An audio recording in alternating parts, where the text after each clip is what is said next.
Manquait de magie. Et le deuxième match, qui était le match en équipe féminine pour les ceintures par équipe, Unholy Union, Alba Fire et Isla Dawn contre Bianca Belair et Jade Cargill, qui avaient finalement leur rematch à 2 contre 2. Il y avait seulement 2 équipes dans le match et non pas une troisième qui vient tout foutre la merde et voler les titres.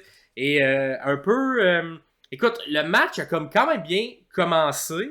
J'ai vraiment senti Bianca Belair prendre le rôle de vétérante dans ce match-là. 100%. Même quand il y avait des petits botches, c'était comme Bianca qui faisait non, gars, on l'a manqué, on le refait. On le refait pas, on le refait de cette manière-là. Puis qui à plusieurs moments, puis malheureusement, il y a encore eu beaucoup de botches dans ce match par équipe-là. Des deux côtés. Moins évident, moins gros, centré là-dessus, c'est plusieurs petits. Non, c'était pas des grosses erreurs de blessures, c'était juste des petits enchaînements ratés, ici et là, qui venaient un peu briser le rythme de ce match. C'est une amélioration à ce qu'on a déjà vu de la part en soulignant Jade Cargill qui a fait des erreurs un peu plus gros dans d'autres matchs d'envergure. C'est un peu plus c'était pas tant Jade non plus. Non, c'est un peu tout le monde. C'était un peu tout le monde dans les trois un peu plus rookies ou qui ont eu le moins d'expérience en haut. Je sais pas si c'est le stress, tout ça. J'ai trouvé Fire quand même très bonne quand le plus d'expérience un peu Fire sur l'Indie. Ouais, puis je pense que le in-ring était meilleur. Il y a 2-3 trucs. Entre autres, la manière, c'est propulsé en saut dans le vide entre les deux cordes sur Jade Cargill, qui j'avais oublié, je sais pas qu'elle se faisait accrocher. Mais elle était zéro en position de réception. Mais Fire a quand même vendu ça super bien. Pas de blessure, rien. Fait que ça, j'étais comme, ok, bravo Fire, t'as été excellente là-dessus parce que Jade, je pense qu'elle avait oublié que tu étais supposé pitcher dessus. Fait que ça, c'est super beau. Ce que j'ai souligné au début, puis ça part dans les entrées, les deux ont pas rentré en même temps, ou ils sont pas attendus pour descendre dans le ring. Leurs moves qu'ils font au début avec les muscles et tout ça, un peu le signe de Wakanda Forever, et les muscles, on montre qu'on est musclé. Ils l'ont fait un peu détaché. J'ai l'impression qu'il y a un peu moins d'union qu'il y a déjà eu dans cette équipe-là. Fait que, moi, c'est un... Je sais pas si on veut nous raconter ça, si c'était fait. Je pense que oui, parce que même dans le pre-show, on a eu une mini-entrevue entre les deux où les deux ont pas le même discours. Donc, Bianca était très... un peu plus... tu sais, comme au hockey, genre, tu veux jamais... ou n'importe quel sport, là, tu veux jamais attiser les foot de l'adversaire, là. En disant qu'ils sont pas bons, pis nanana. Fait que tu sais, Bianca avait plus un rôle à donner des fleurs à Unholy Aliens. Puis là, lorsqu'on allait aux questions face à Jade, elle était comme, moi je m'en fous d'eux autres, ils sont pas bonnes, on est meilleurs. Fait que t'avais vraiment une petite dichotomie dans les deux. Les deux, ils étaient pas sur la même page. Fait que Jade était un peu plus agressive dans sa manière de répondre aux questions, alors que Bianca était plus politiquement correct. Et sur le ring, je pense aussi que c'était ça. Tu sais, Bianca tentait de faire de son mieux, alors que Jade était plus physique, on va leur faire mal, on va les blesser. Ouais. Puis même dans l'entrée, ben, on sent cette petite séparation-là.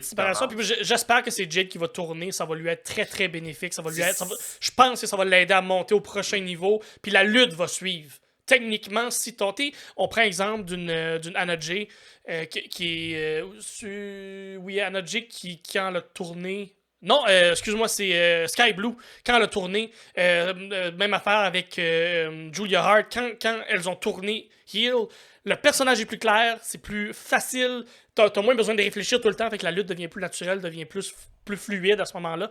J'espère que c'est la même chose qui va se passer du côté de Jade Cargill, qui va devenir une petite coche au-dessus pour être la lutteuse qu'on sait qu'elle est capable d'être. Elle a un talent incroyable, elle est naturelle, faut juste être capable de bien l'encadrer, puis j'espère que le turn pourra apporter. Bianca Belair, c'est la personne pour avoir une feud éventuelle en simple, pour être capable de la protéger, être capable de jouer alentour de ses faiblesses, puis la bien faire paraître à partir de là. Fait que ça va sûrement venir un moment donné. J'espère que c'est vers là qu'on s'en va. C'est sûr, ça s'en vient. D'après moi, ça va être le test final pour Jade pour voir si elle est capable de voler de ses propres ailes. J'ai l'impression aussi qu'en ce moment, elle apprend un peu la vie de tournée, la vie à l'extérieur, comment être en shape, aller à différents gyms dans différentes villes. Fait qu'on dirait, il y a tout cet apprentissage-là qu'on voit pas devant l'écran, mais qui est comment être un lutteur de manière internationale, puis de voyager, puis d'avoir gardé des bons rythmes ou des bonnes habitudes de vie. J'ai l'impression que c'est pour ça qu'on la place avec Bianca. Puis dans le post-show, dans la conférence de presse, ça a un peu été mentionné dans une des questions que oui, il y a le côté in-ring où elle apprend, mais où qu'elle apprend le plus de Bianca, c'est l'espèce de rythmique ou l'espèce de être sa coche sur la route tout le temps, comment le faire. Parce que c'est ça, quand t'as jamais fait ça, ben d'avoir quelqu'un qui te prend sur son épaule, tout a changé les chambres d'hôtel, tout ça. Fait que c'est évident. Bref, si on vient au match, le match était très. On tente d'isoler Belair. Fait que les deux, Unholy Alliance tentent d'isoler Belair tout le temps. Unholy Union, juste dans Alliance, mais Union. Tente d'isoler Belair. Et à plein de moments, Jade tente de venir un peu contrecarrer ça ou être 2 contre 2, mais l'arbitre l'arrête tout le temps. Tu sens qu'elle est frustrée, tu sens qu'elle n'est jamais capable. Puis pendant que l'arbitre est frustré, pendant que l'arbitre empêche Jade, mais là, les deux en profitent pour tricher. Fait que c'est un peu le match classique méchant en équipe qu'on fait. Il y a un super beau springboard encore de Fire qui va sur Jade, puis après qui retombe en DDT avec Bianca Belair. Ça a été bien beau, fait. Ça. On se rend finalement au hot tag de Jade. Jade, maintenant, quand elle rentre, elle fait plus un springboard, vu qu'elle s'est cassée la gueule une fois. Maintenant, elle fait juste rentrer. C'est correct, ouais, exact. Et avant le...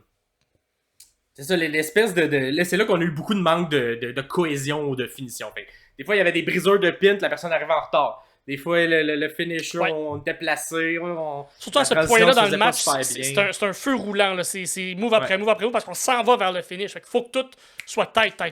Puis... J'ai l'impression qu'on a comme fait un booking trop complexe pour l'expérience que tout le monde avait dans le match. Tu sais, mettons, c'était comme un booking un peu à la FTR contre DIY, par exemple.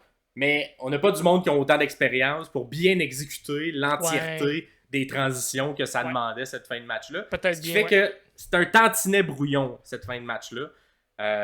Cependant, on termine avec un super beau finisher, qui est leur finisher là, de Bianca et de Jade. Beau, pour le compte de 3, l'espèce de... On fait un premier mouvement, ensuite on la pitch les pieds pour un espèce de souplex. Souplex, ça c'est beau. Ça n'a pas de nom, de ce que je sache encore. Qu'une espèce d'idée, ça n'aura peut-être jamais non plus. Pourtant, c'est un très beau move d'équipe. Là.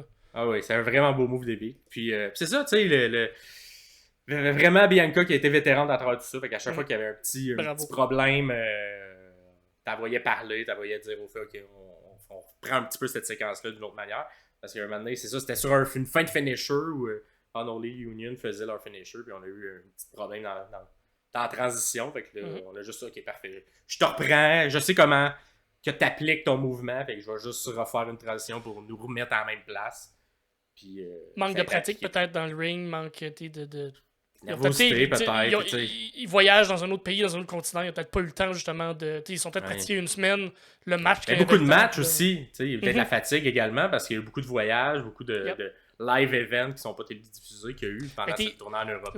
C'est facile pour nous de dire « il manquait de fluidité » parce qu'on n'est pas dans le ring, mais c'est ce qu'on voit. Par contre, il doit sûrement avoir une excuse, ou pas une excuse, là, mais il doit avoir quelque chose plus haut qui fait comme, OK, ben, il manquait... Tu sais, ces 4 filles qui sont talentueuses, on veut pas diminuer le talent qu'elles ont. Mais nous, on analyse ce qu'on voit à la télé, puis ce qu'ils nous ont donné a été un peu sloppé. On va le souligner, même si on se doute qu'il y a peut-être quelque chose de plus que juste ce qui s'est passé là. Mais tout ça pour dire que c'est les madames qui reprennent, Bianca et Jade, qui reprennent la ceinture qui leur ont été volée il y a de ça quelques mois déjà. Avec des nouvelles vieilles championnes. Oui. J'aime ça. Un match qui est seulement 33% des gens avaient la bonne réponse. Un petit peu surprenant pour le questionnaire. Les gens s'attendaient plus à ce que Unholy Union garde leur ceinture. On peut le voir de deux façons. Hein. Soit qu'on met les ceintures sur les filles pour que le clash ou la brisure soit encore plus grande et que on nous raconte cette histoire-là avec un élément de plus. Ou on aurait pu ne pas les faire gagner pour que ce soit la raison pour laquelle on brise l'équipe. Mais peut-être que cette brisure-là va venir seulement dans 1 mois, 2 mois, 3 mois. Il va peut-être avoir quelque chose qui va découler jusqu'à Survivor Series qui arrive quand même dans 2 mois. Fait que 2-3 mois même. Donc, ça dépend de l'histoire qu'ils veulent raconter à ce point-ci. Puis vers où on veut aller. Ça va être quoi le produit final. Fait que là, ça on le sait pas. Ben, on va le découvrir tous ensemble. Exact. Puis c'était le match le moins bien réussi. Fait où il y avait le plus de surprises, si on veut. Fait que personne n'a intervenu physiquement. Et le match a duré tout juste au-dessus de 12 minutes. 12 minutes 2 secondes.